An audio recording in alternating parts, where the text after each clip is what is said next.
Nous allons voir dans cette vidéo comment poser une division décimale.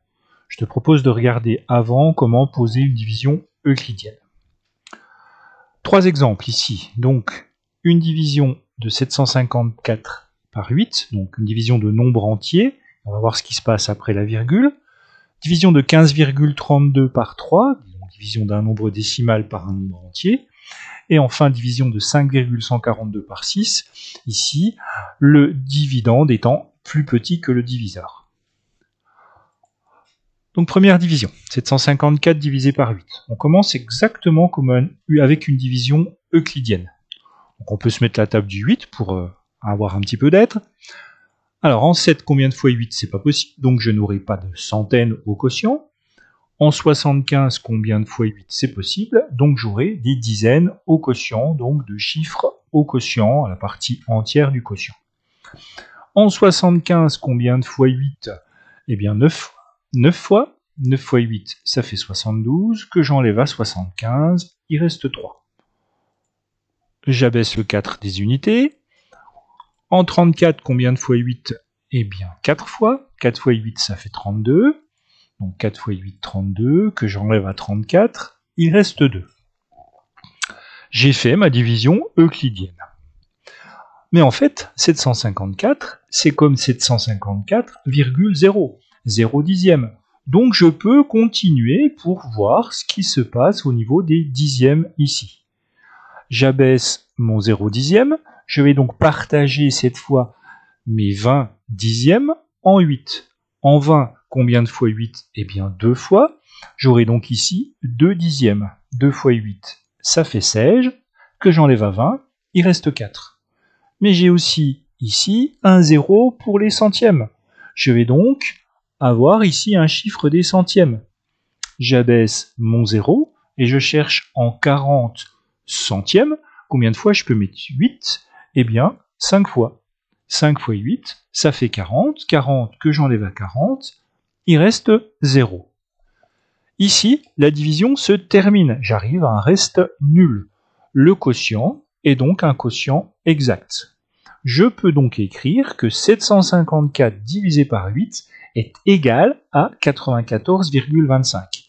Ou encore que 754, c'est 8 fois 94,25. Deuxième exemple, 15,32 divisé par 3. Eh bien, je commence toujours pareil. Ici, je peux me mettre la table du 3 pour avoir un petit peu d'aide. En 15, combien de fois 3? C'est ce que je vais chercher. Donc ici, j'aurai un seul chiffre dans la partie entière du quotient.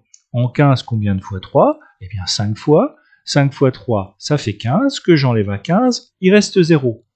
Je passe maintenant au 3 dixièmes. Je vais donc avoir ici mon chiffre des dixièmes. Je n'oublie pas ma virgule pour séparer le chiffre des unités avec le chiffre des dixièmes. Et je procède exactement de la même façon. Donc, j'abaisse le 3, 3 dixièmes.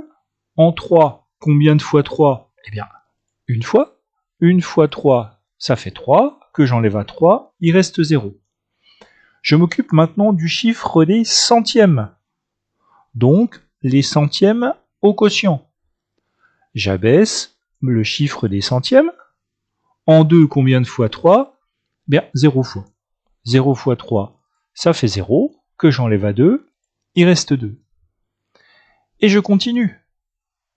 Et je m'intéresse au chiffre des millièmes. Le chiffre des millièmes ici, c'est 0.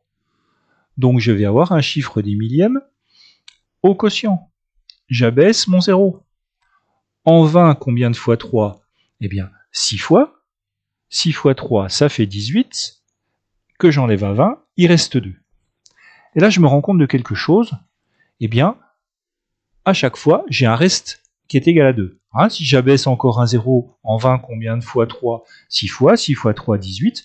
Je vais toujours avoir un reste 2. Donc la division ici ne se termine pas. Je n'ai donc pas un quotient exact, mais un quotient approché, une valeur approchée du quotient. Je vais donc pouvoir écrire ici avec mon reste décimal que 15,32 divisé par 3 est proche de 5,106. Ici, 5,106, ça sera une valeur approchée. On verra dans d'autres vidéos comment travailler avec les valeurs approchées.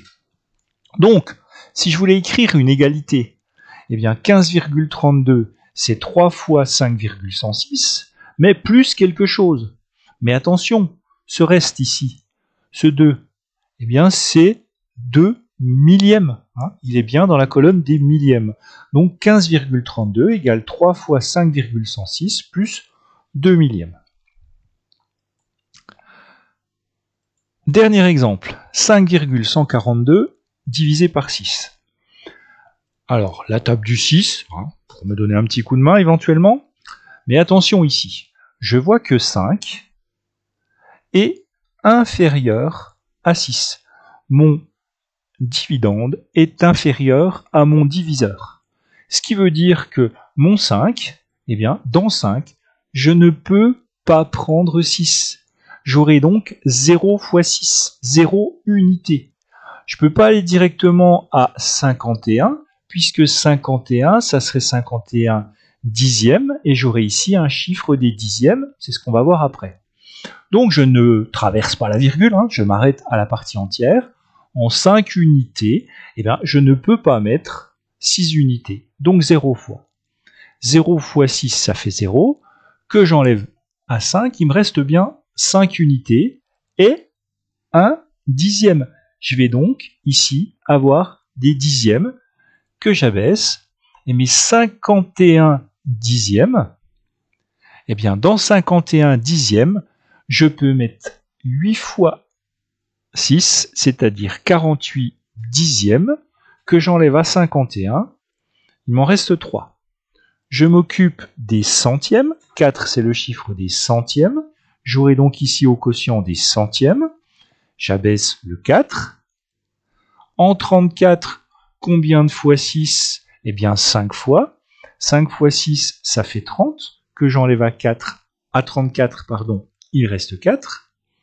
Je m'occupe maintenant du 2 millième. Je vais donc avoir le chiffre des millièmes au quotient. J'abaisse le 2. En 42, combien de fois 6? Eh bien 7 fois. 7 fois 6, ça fait 42, que j'enlève à 42, il reste 0. Cette fois, ma division se termine, j'ai un quotient exact. Je vais donc pouvoir écrire que 5,142 divisé par 6 est égal à 0,857. Ou encore que 5,142 égale 6 multiplié par 0,857.